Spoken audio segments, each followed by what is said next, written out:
Hello and welcome to the Cast, where I, Lewis Pauling, talks to people from all walks of life from across the duchy.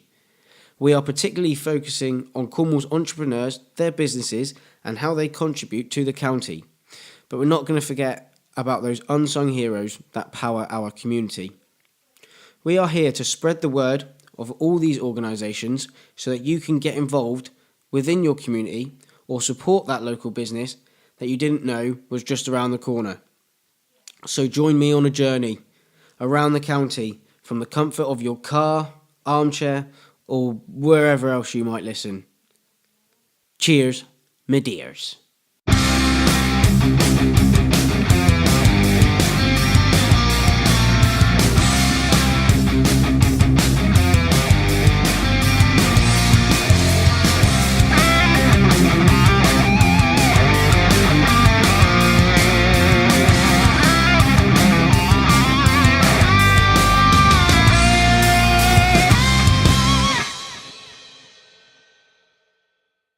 This is the Cast with me, Lewis Pauling. I'm your host, and today I'm with the old boss, Mike Hancock. Hello, mate. I'm very, very pleased to be here. It's good to be not the boss on something else with you. Yeah. Yeah. You know what I'm saying? No, that's all right. Yes, I call you the old boss because you are my old manager at Lanivet Inn FC, you are currently the manager of Lanivet Inn FC.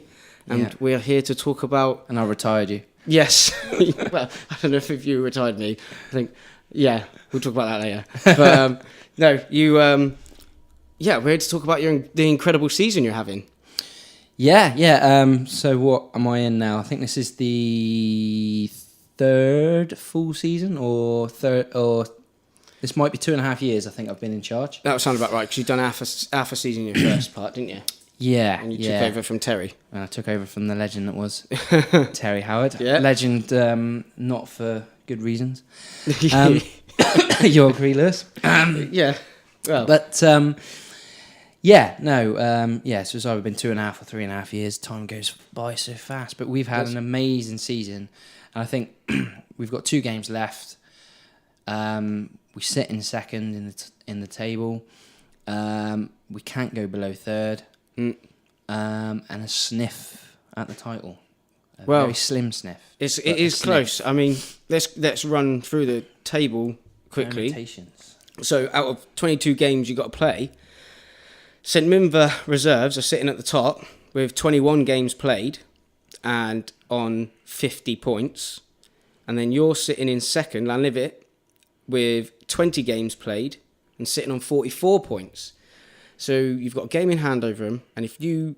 Okay, we'll put out there first. They've got to lose their last game. It's in their hands. It is. They've got to win, or, if they get a draw, the title's theirs, isn't it? Yeah. But obviously, but it's also, you've got to do the work to get the 6 points out of the 2 games. Absolutely. What is slightly annoying is our last game is after their last game. So we'll get up to 21 games like them. Yeah.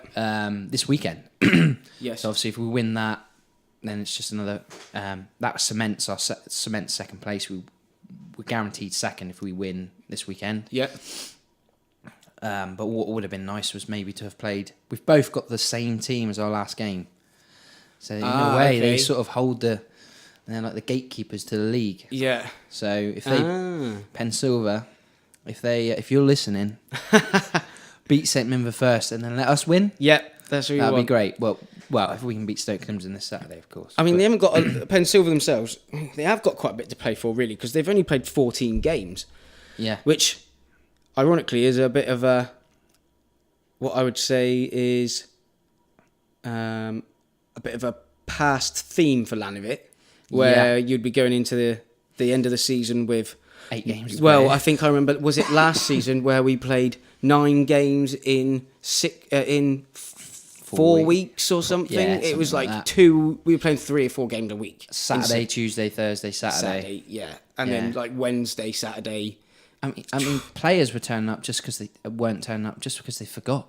Yeah, the schedule was busy. Yeah, and your good mate Shane, for instance, was busy painting because he thought it was a game on Wednesday and not Yeah. a game on Tuesday.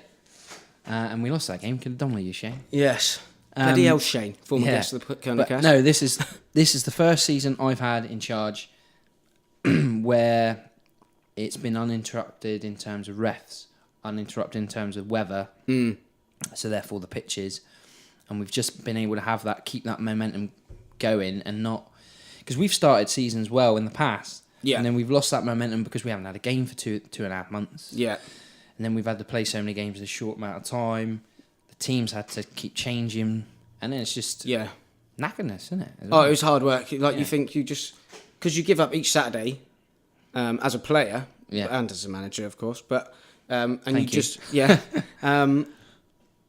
but then like you said, you have 2.5 months off. You lose all that fitness you've gained in pre-season and playing those games over the early part of the season, and then you, like you said, you lose momentum. You can't catch back up, and then you'll play one game, and then you'll have another 2 or 3 weeks off, and you're like, well.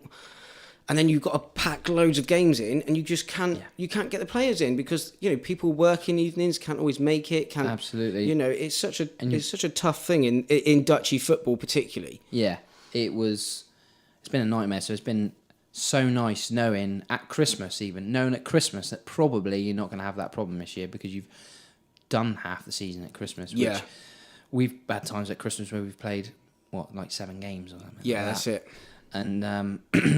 And we went out in the cups early, but we didn't really have much chance in the cups because we got tough ties straight away. Yeah.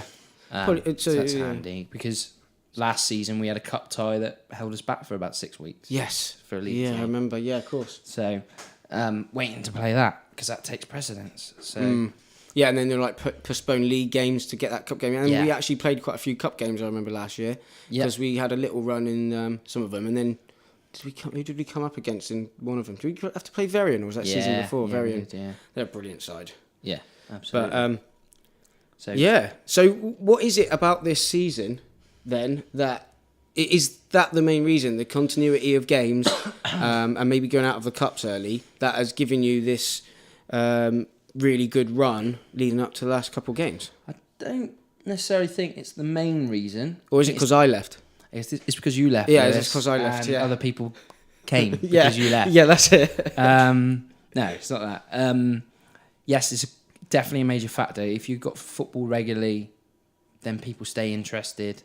That's a main thing. And if you're winning as well. And if you're winning, it builds a habit. But with no disrespect to the squads I've had previously, this is the strongest squad I've had. It's not as strong as it was at the beginning of the season, actually. Yeah. Because as victims of our own success, I have lost 2 or 3 players to better teams. Right. Somebody came in and offered them a chance to play Southwestern, and he's like 34. Well. So he was like, well, last chance I'm going to get at 34. Who's that? A chap called Ian Collicott. Oh yeah, I heard about him at the beginning. I've never played with him myself. No, but he was a centre back. Was he? Did you say centre back or centre mid? Centre mid, yeah. And he was, he would have. I think we would have not lost a couple of the games that we did if we had more of him. Yeah. So he was a big player to start with. He went quite early in the season, though, didn't he? I think. Yeah, he did. We had a player rather tragically committed suicide at the very early part of the season. Yeah. So really, it would be nice to win it for him in some ways. In some ways, I mean, he. Wow, I didn't know that. I did hear about something, but I didn't quite know the full story. He sort of joined in the summer late, sort of early 30s sort of player. Michael Frape, he's called. He was, you could definitely see he had ability. Just carrying a little bit of weight, really. He hadn't played football for a few years. Yeah. And he was slowly building his fitness and was looking to be useful for us. And in fact, in the first game of the season, he came on with half an hour to go when we were 1-1 with High Street. Yeah. And although we were dominating the game, he then put in 2 crosses for the second and third goals to win the game. Oh, right. But then it was later on, about 5 days later in the middle of the week, due to struggles he had outside of football. he took his own life. How sad. And it was right. quite sad. And that was an early thing to deal with. Yeah. And we've also got quite a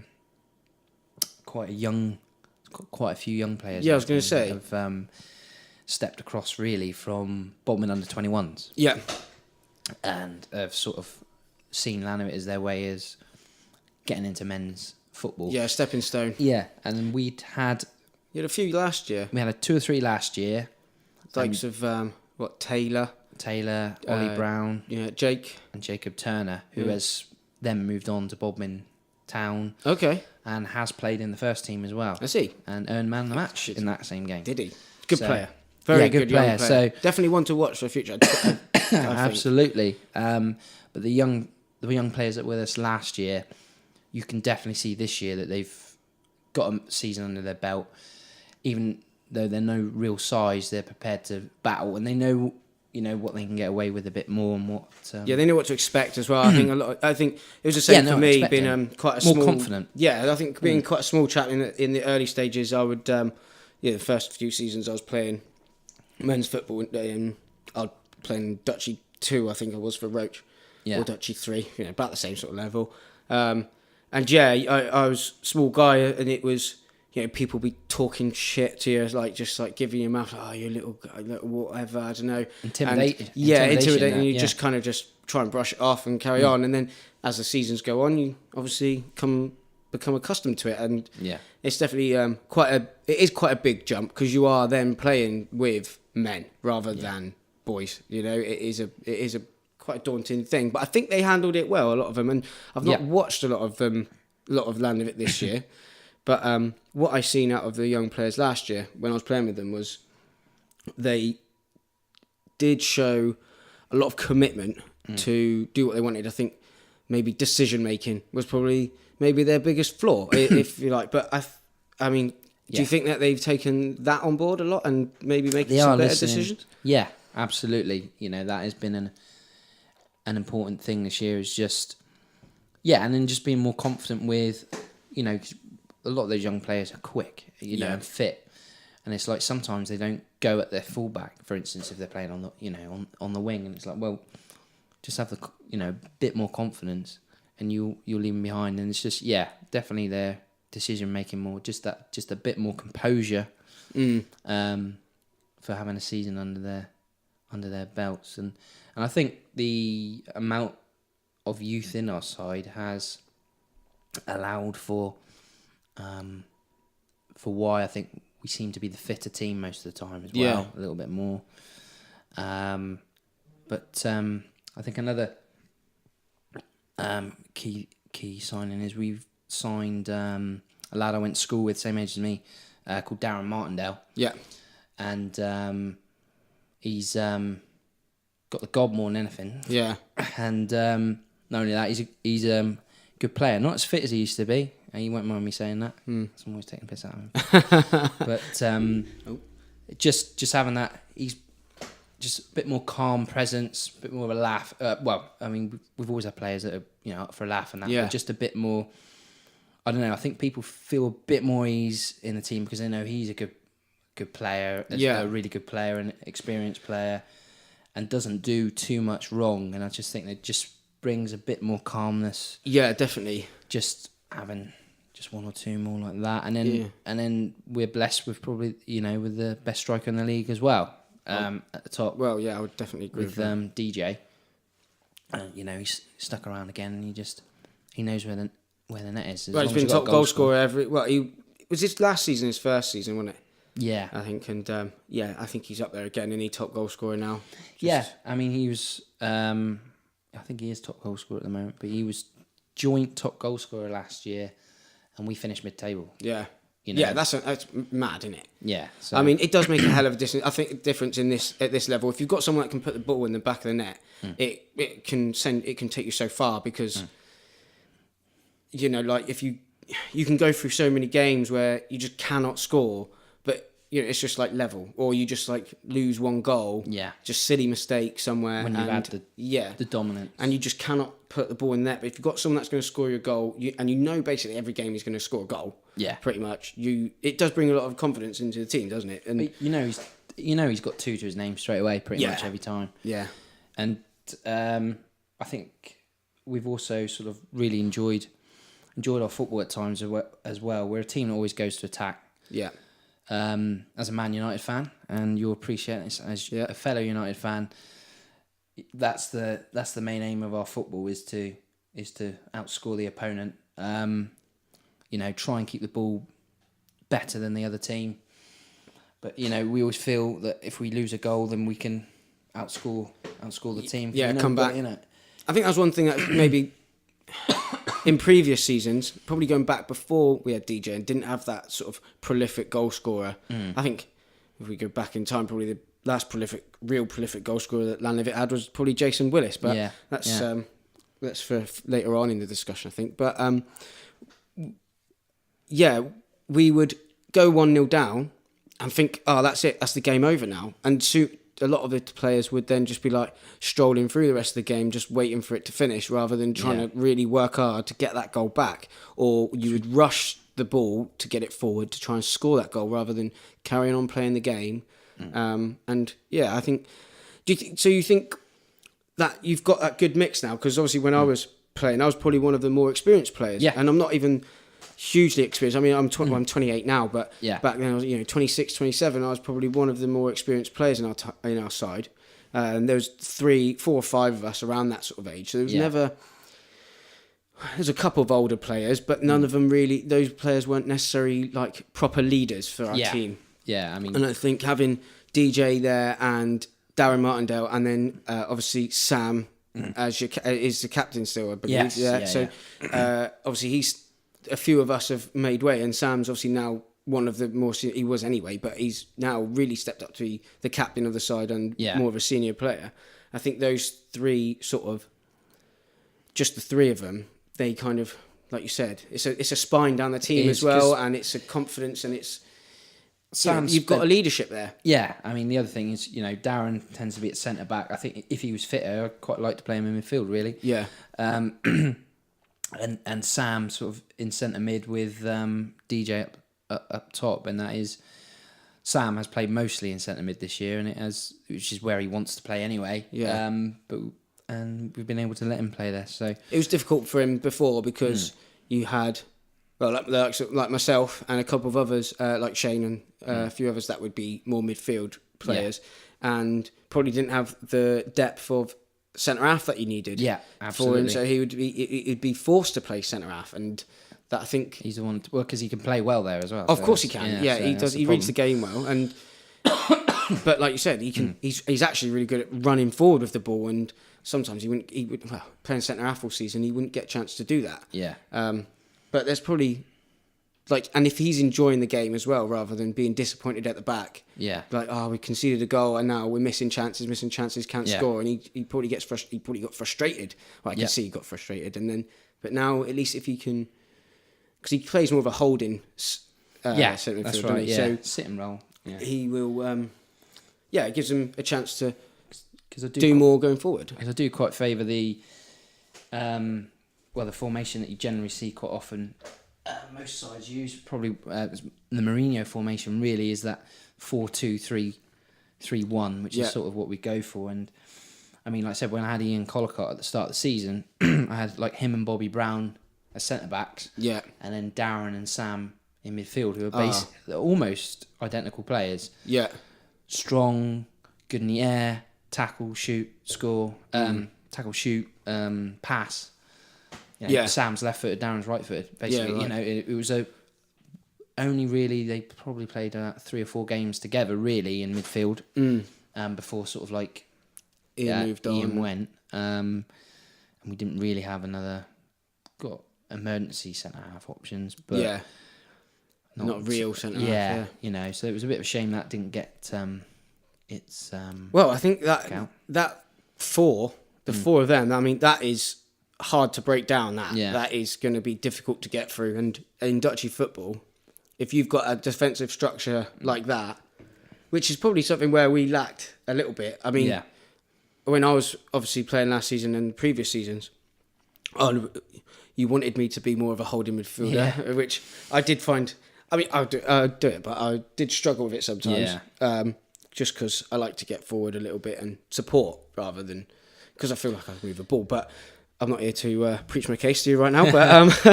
But I did feel like with that situation, you'd find that we'd get exposed, the ball get beyond the midfield, and then the back four is left to sort it out. And I think, like you said, in the past we've lacked ball winners in there, and I wouldn't describe myself as a ball winner even when I did play there. I think it's just a case of out of who's the best scenario further up the pitch and stuff like that is like working that out. When you've sometimes got square pegs for round holes, it's a bit of trial and error, really trying to work out. Yeah, that's it. I mean, like I said, what it gets, and I think that's probably where again another reason to success this year is just having more balance to the squad, really, I suppose. Yeah. And having a couple of players that can play in a variety of positions. I mean, as the second half season's got on, and we have lost a couple of players like to better teams or for other reasons. We have a couple of times relied on, borrowing senior players from like Bob in second or something like that. Not that often, it might be one per game or something like that, but sometimes, so the team has never really, certainly second half of the season, probably been the same 11 each week. Yeah. There's been a bit of rotation, but... I've played one game this season. Yeah. And a game we lost. Yeah. Yeah. Our worst defeat of the season. That was after there was a little bit of a break, wasn't it? And you had a few players. I mean, like, obviously I came out and played for game before several Christmas. months. Yeah. And then there was... Shane had just come back from a month in New Zealand. That's right. Or 6 weeks for ages. And didn't have DJ. Yeah, that's it. Away game that he couldn't make. So, I mean, I'm not making excuses. There was a few factors. We deserved to lose that game as well, I think. Yeah, we did. Although we did think for a minute when we got a goal back to 2-1 that we might... It might make us play. But, yeah, I mean, we've picked up one of the key performers this year is a lad called Jake Pearce. Oh, yeah. He was only 19. He joined this year. Again, started off with Bodmin under 21, so it's his first taste of men's football. Lanky lad, quiet as hell. Lovely attitude, though.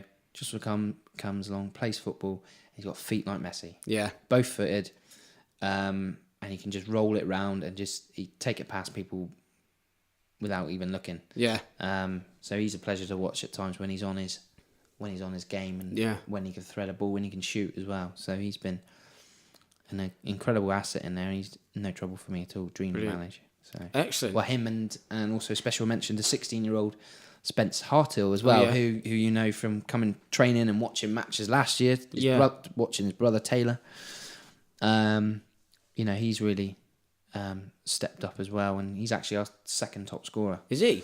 So yeah. Wow. Another one there for the future, then. Really, yeah, absolutely. Well, I mean, that's great that you've got a good mix there now of experience and youth there.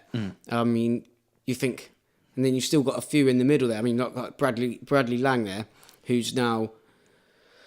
was like the youngest player in our team, maybe 2 or 3 seasons ago, and now he's becoming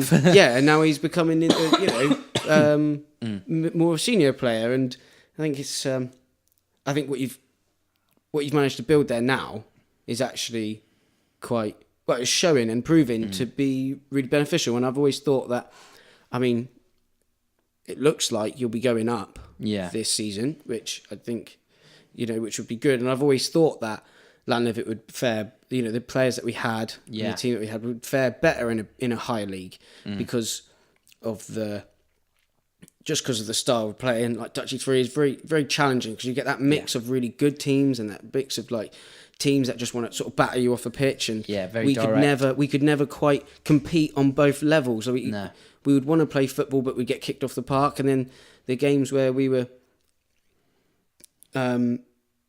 trying to play football against a team that wanted to play football, we just wouldn't be able to battle with them either somehow, and there'd be 2 or 3 teams that would be just too strong, and it was a challenge. And I think if you could break out of that, it leads on to better things in the higher leagues. I think it would fare better. You'd be able to play better football. So I think like last season, I think we started last season very well, and again, I think it did come down to a bit of.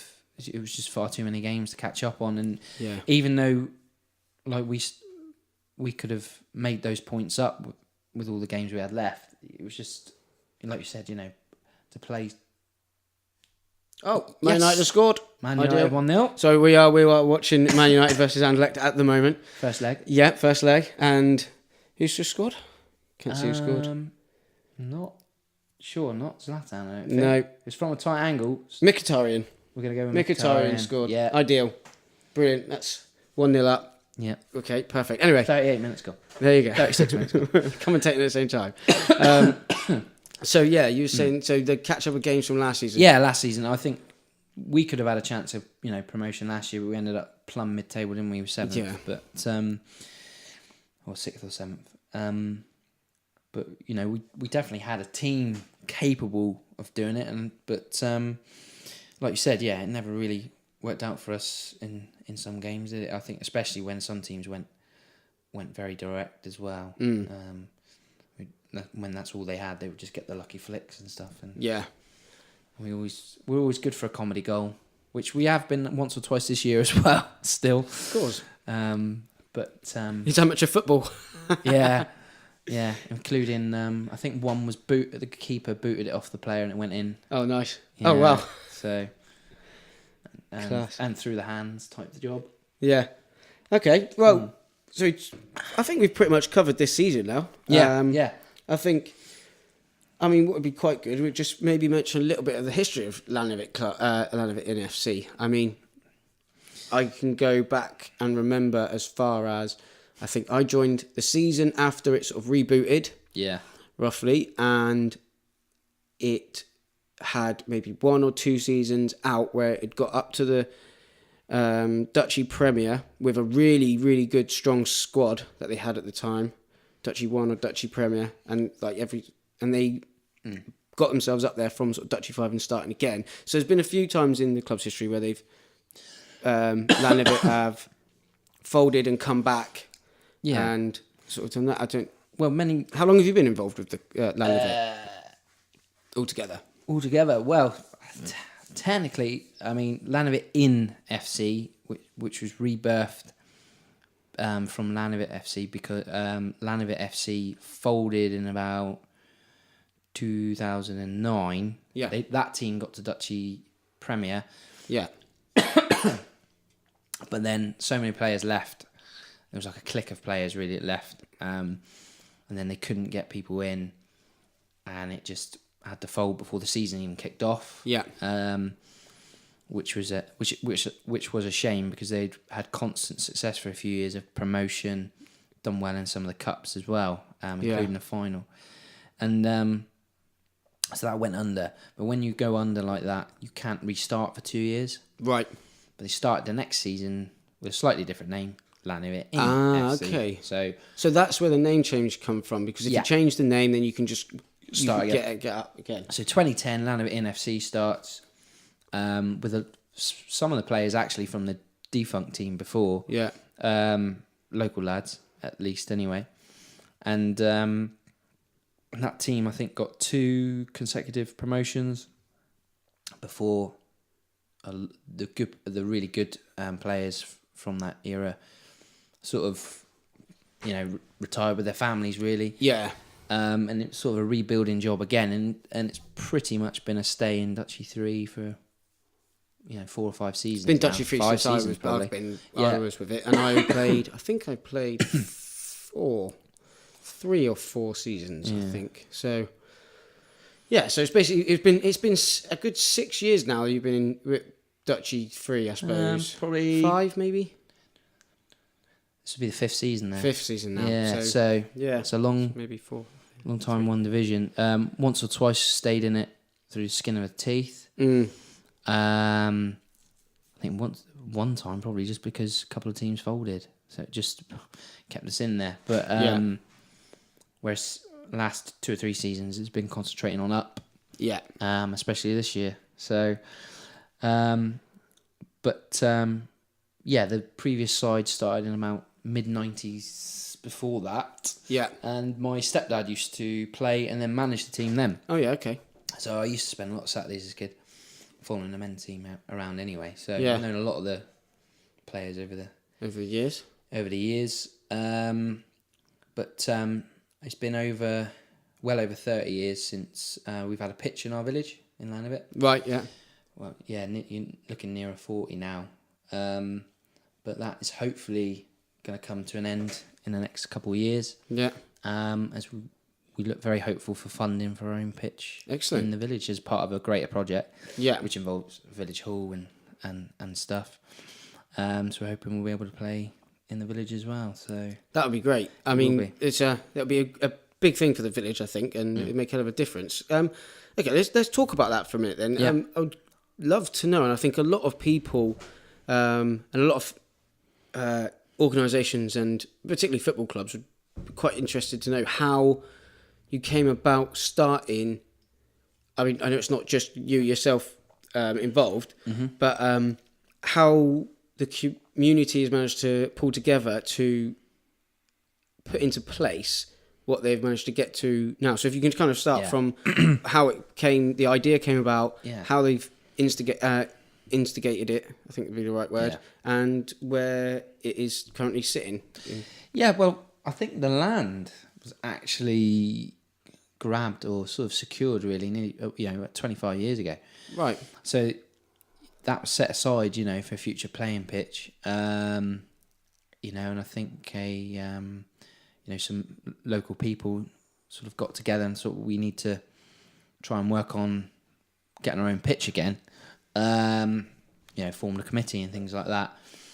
And I don't know whether the sort of grant funding and stuff was around at the time, or who was on the committee really knew what opportunities were out there. Yeah, I don't know, but there wasn't really a lot that went on for a few years. I think a planning application was put together like in the late 90s, for a playing field. Yeah, and stuff like that.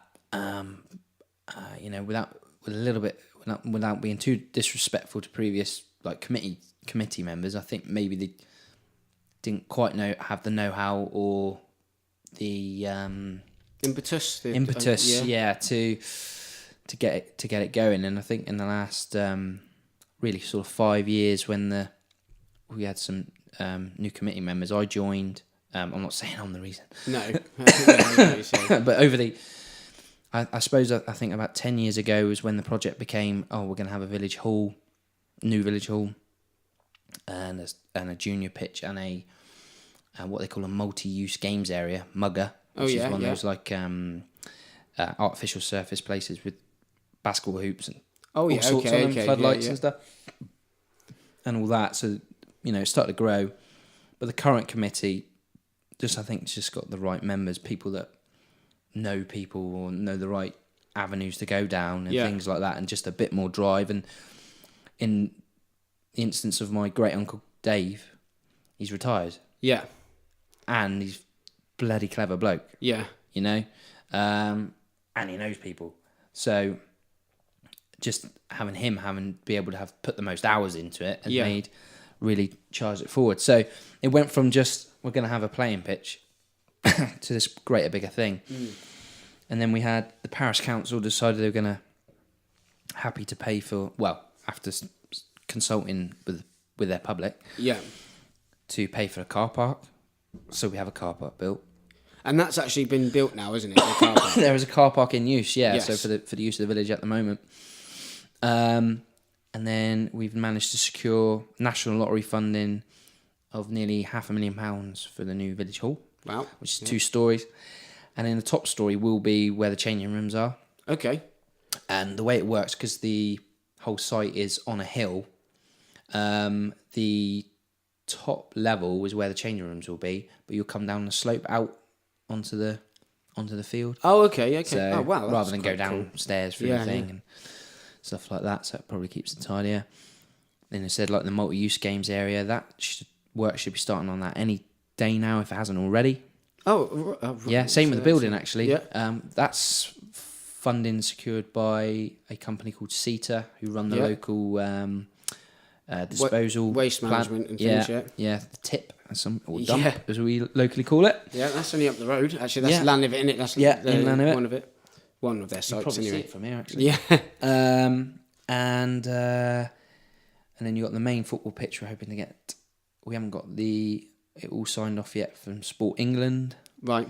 And then the junior pitch will also come out as well as the changing rooms will come out the Football Foundation, which is the FA charity arm. Oh yeah, okay. For funding. So, hopefully what they'll do, and like I said, it's on a hill, the site, but they'll level the field out, dig out one end, fill the other. Basically. Yeah. So hopefully we'll have. We could be playing football in the village at the start of 2018 season. So. That's amazing. So do you think that is actually? I didn't realise they were actually starting progression on the building. Yeah. Do you think anytime soon? Do you think that making it a multi-use, like the idea of having the village hall and the football facilities and this mugger situation and the car park, all of this come together? Do you think that's must have helped the cause in so many ways, like bringing it all together rather than it just being a village hall sorted out, or rather than it just being a football pitch sorted out? You've got it all together, and for multi-purpose, isn't it? Yeah, and it brings. How do you think that's going to help the village of Lanivet itself then? Yeah, well, I think it being one big project and several things going on has helped get funding in and get it done quicker. Yeah, and other people have put funding in because that's attached to. This is quite a good project. Yeah. But the current village hall is, getting to the point where it, needs some serious work to, or get it replaced. So that's why we got new village hall coming. And there's a serious lack of playing fields about for football, really. In our area, Bodmin area, particularly. Yeah. So, well, ones that you're allowed to use anyway. Yeah, ones you're allowed to use. Yeah. Or that, don't cost you £500,000. Or... Yeah, exactly. So, so that would be beneficial because it won't be just us that will use it. It could be that we have a second team that ends up using it. It could be that we have a women's team that end up using it, or another team come along and rent the pitch out. Yeah. As well as a junior pitch. Part of the way you get funding is you have to have a development plan into that. So we've got a youth development plan built into that. So we will have a youth football setup. That's the plan. Okay, brilliant. To get the use out of the facilities. So and then hopefully we'll train on the multi-use, the artificial games area. Oh wow! As well. So there's a lot of positives from us for. Oh yeah, that's great. Hopefully it all happens. Yeah, definitely. Yeah, it looks like it must be. If they've started a few things going, it's almost like it's like a domino effect, isn't it? Yeah, it's like you absolutely. You knock one down and the next one's going to be knocked down. Yeah. Tell me about the youth development then. Like what's the sort of plan that is in place with that, and what is sort of been decided upon, and how that will look? Yeah. That's not me leading on that exactly, No. so I don't know it too detailed. But initially it's a year-on-year, plan. Yeah. But initially it will have certain age groups, probably looking at the primary school sort of age to start with. Yeah. And then, which will probably have to be mixed ages because the amount of people you'll catering for. Yeah, I think mixed sex probably. Yeah, I mean, it's a reasonably sized village. There's probably 3,000 people live there roughly. That, yeah. So it's not, like you say, in the parish. In the parish. Yeah. So you think there's probably, I could understand where you'd have to mix it, and then maybe you'd be drawing if it's a good setup, you'll be drawing from Bodmin as well. Yeah. Which should be good, but anyway, sorry, carry on. Well, I think that's another point as well. I think Bodmin's youth setup, knowing people that work there, that are involved with it, I think it's becoming a bit oversubscribed now. It's a growing population as well, Bodmin. Yeah. There's a lot of housing development going on, so the demand for kids football is going to keep growing. So when they start running out of room because there aren't new football pitches turning up in Bodmin. No. There'll be an opportunity for kids to come out of it and play. You look at you look at back when I was a kid. I don't really know what it's like now for children to play football and teams that are around, but it doesn't seem like there's so many teams. I mean, there was, back when I was a boy, there was sort of Nanstallen you could play for, and then there was That's Mount Boys, and then there was... they're gone. Yeah, exactly. But I think they sort of like went Became into with Bodmin Youth, Bodmin didn't and they? a couple of other things, and then they had like the Dragon Centre, which I don't really think do much in the way of playing football games on Saturdays and stuff anymore. So I think definitely there's got to be room for more youth development teams in there, and I think it'd be I think it's amazing that there's going to be something like that to do it. I think maybe the one thing that might make it a challenge would be gaining coaches to that's do a it. good point you mentioned that. I mean, I'm a qualified coach anyway, certainly for that level. And Lee, assistant manager Lee. Yep, Lee Frost. Former member, guest on the Kerno cast. Yeah. He's a qualified coach as well, and whether he will be involved or not remains to be seen. He's Bodmin Youth, that's who he works for. Obviously done a lot with him, so obviously won't want to jump ship necessarily. But there are a couple other people that are qualified and are interested as well. So I think these days to run a youth team, I think you have to have certain qualifications as well. So it will be a case of having to invest in people to get involved with it. But we're hopeful we can go in the right place. We know a few people as well. One or two contacts in the FA, so they will hopefully lead us the right way when you need it, when we get going. Yeah. So that's exciting times. That's very very exciting time. I think it's very good. Talking about maybe lack or potential for coaches and other officials in football. We mentioned briefly about referees. Yeah.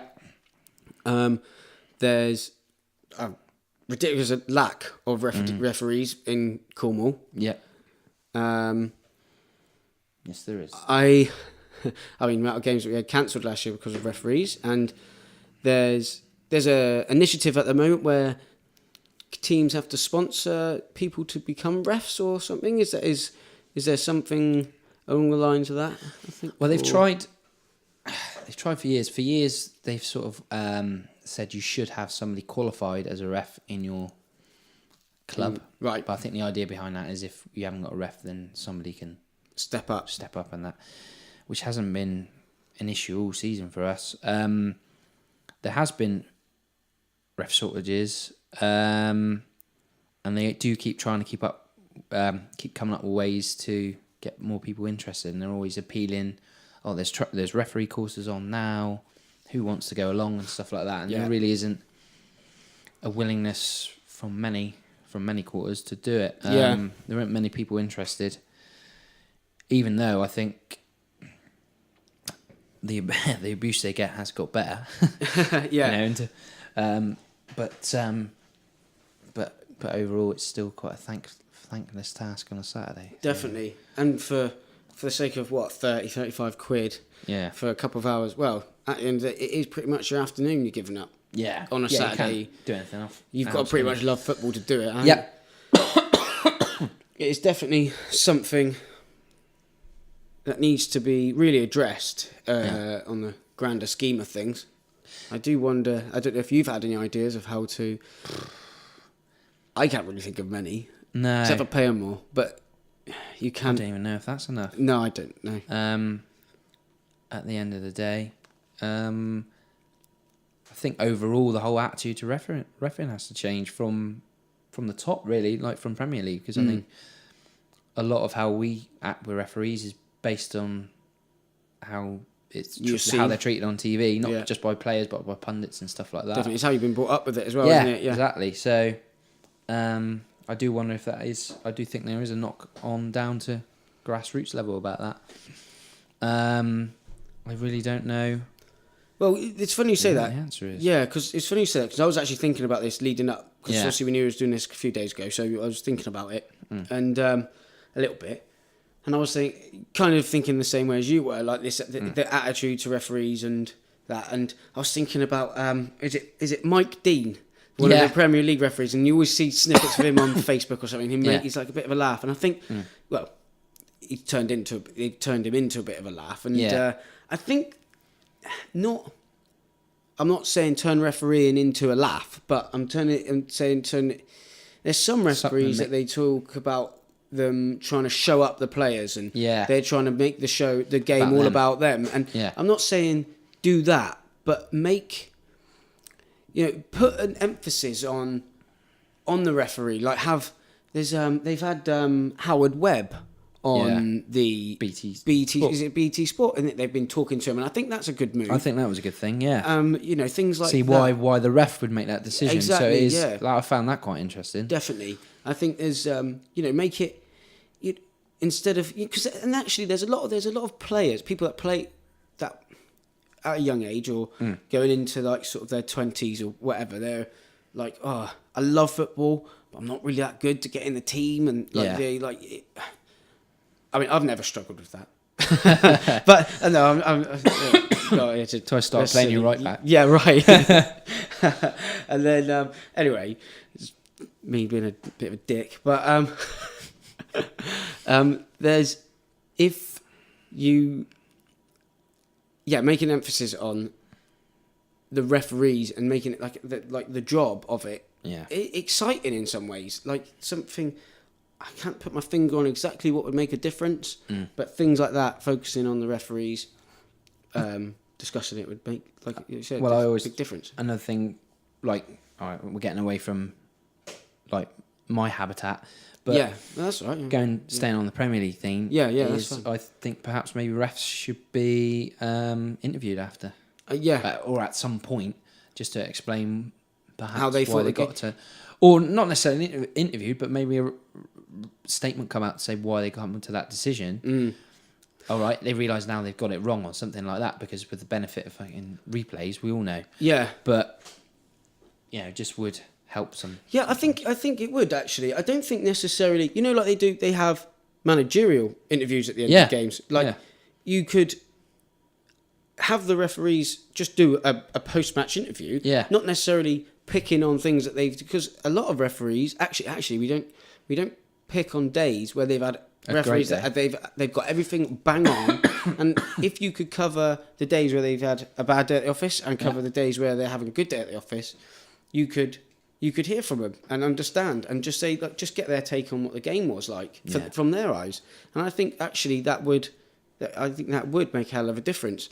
I think the FA are scared of doing that because of the potential publicity and what the papers would say. Then turn the referees referees into celebrities, like they turn the players into celebrities, don't they? Really. So then they want more money. But what's wrong with it? Giving them a little bit more money for it's a difficult job.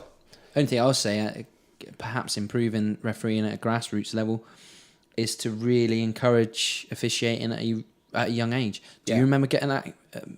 They just wanted pushed your way. No, they just wanted you. They just at schools and mostly until you got to sort of GCSE level, where they need you to learn coaching and officiate and stuff. And even then, they would be more focused on how much you played and stuff, and they were more worried about you playing rather than just fair enough, I guess. But like you said, definitely push it more in schools and just try and encourage it a bit more, because I think that's where you start some enthusiasm from, and try and make it seem seem cool at that sort of age.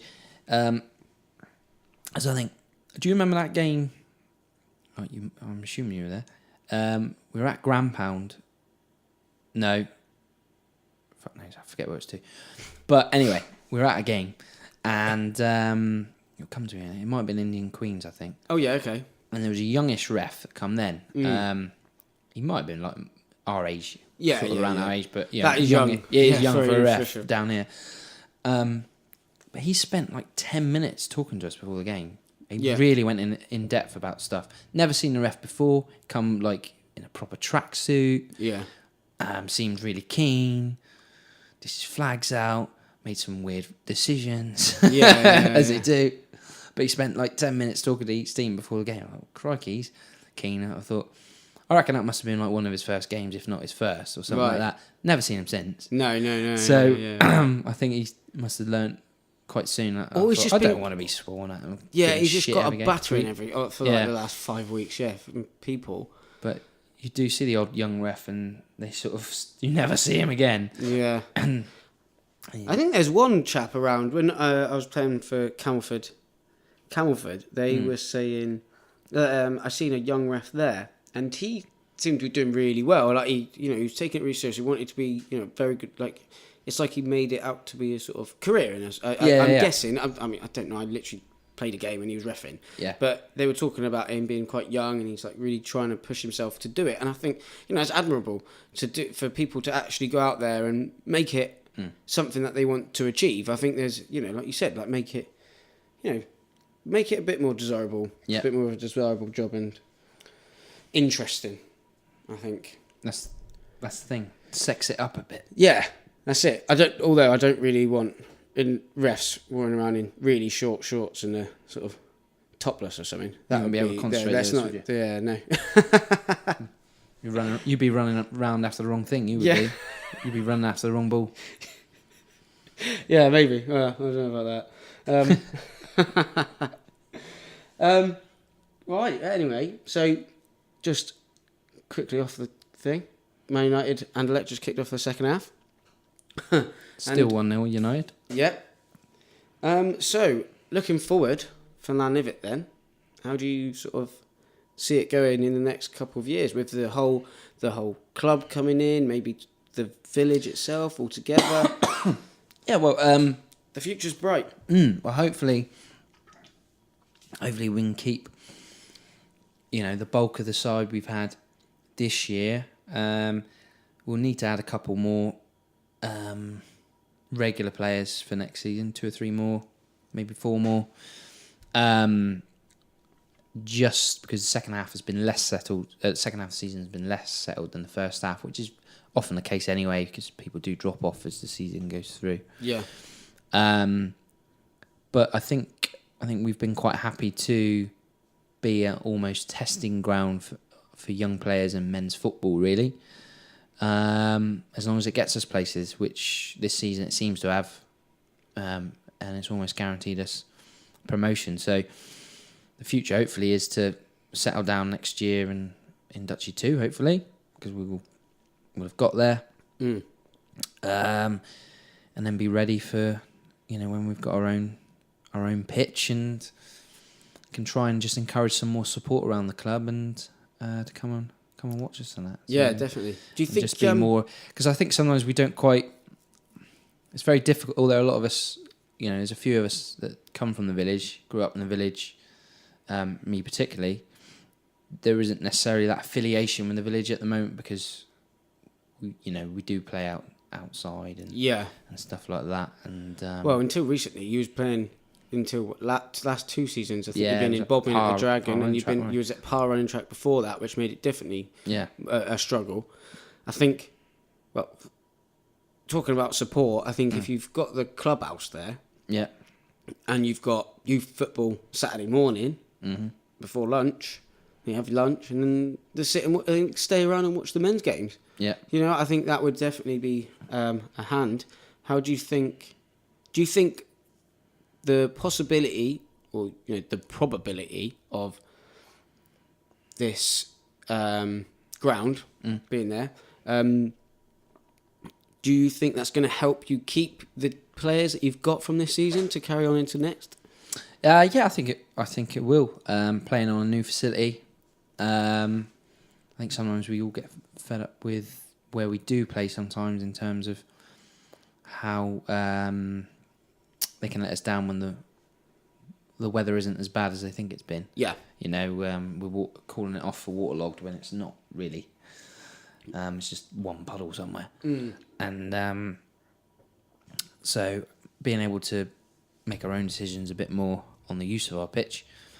I said a new facility, new change rooms and stuff like that. I'm hoping that will bring a bit more of a feel-good factor around that. It just feels more like a club then, I think, having a proper home pitch and rather than facility, just almost like the feeling of a pub team, if you like. It'd feel more like a club, like you say. even though we are called a pub team, but that's right. I mean, we are separate from the pub, but How do you think it just there's another little niggly thing? How do you think the pub will? Because if you've got the clubhouse or whatever at the thing, how do you think the pub will? There won't be a bar at this new building. There won't be a bar. No. Oh, okay. No, so we'll still make the short trip from there down to the pub. Okay, brilliant. Where they'll whack some grub onto us and we'll buy their beer. So ideal. Yeah, it should still that's be good because it's fulfilling partnership. Yeah, definitely. Because I mean, the pub has become, especially your family were the landlords of the pub too. They were, a year ago, 2 years. 2 years ago now. 2 years ago. Yeah, 2 years ago now. Yeah. You know, and even it's a focal point of the village, really. A lot, it's very busy a lot of the time, and I think the new ownership, they've put a lot of emphasis on the food side of things as well, haven't they? I think? And the local pub seems to be doing quite well. I think it's to have something to accompany that, to build the village and a community around the village, I think is only a good thing. Absolutely. Is there any other sort of passing thoughts or things or any messages you want to pass on to your players and maybe the other teams around you for the last few games? Firstly, I thought you might have touched on why we're called the Pandas. Oh, yeah, that's a good point. Yeah, go on. Actually, I didn't think about that at all. Well, obviously, we are called the Pandas. We have a panda on our crest because Lanivet is famous for... It used to have a bamboo factory in the 40s, 50s and 60s. Oh, yeah. And they used to shift the bamboo to London Zoo to feed the pandas. Wow. Specifically Chi-Chi and Anan. They were called. That's an amazing bit of history. Yeah, and the pub adopted a panda sign, I think, in the 60s, I think, and it's had one ever since. And I believe it's the only pub in the country with a panda on its pub sign. Mind you, there wouldn't really be much of a reason to have a panda on a pub sign. No. So, in this country... so that's why we're called the Pandas and we play in black and white. But as for passing comments, really, hopefully this Saturday we'll get promotion secured by finishing second. And Pensilva, that's I want the message out for. Thump St. Minver, please. Yeah. So we can have a go at you. Hopefully win and win the league. You can't catch us now anyway. We've finished the best you can do is finish. I don't even think you'll finish third, so you might as well beat St. Minver, make it interesting for us to beat you. Yeah. Please. Leave it to the last game of the season. And as for my boys, fucking want it. Let's do this. And on that note, thank you very much, Mike, for letting me into your home and to discuss... Apologies for the expletive there. Don't worry about it. Yeah. That's fine. It's needed in times of greatness sometimes. That's it. Thank you very much for being on the Conocast. No, it's been a pleasure being here. It's been a while since I've been on a podcast. Of course. So it's been great to use my equipment again. Yeah, right. I must actually thank you again for, as well as Lee, for letting me borrow this for my little experiment, I suppose you could call it. Anyway, enough of that. But thank you very much. And all the best to everybody at home. And all the best to Lanivet for the rest of the season. And good luck. Cheers. Cheers, my dears.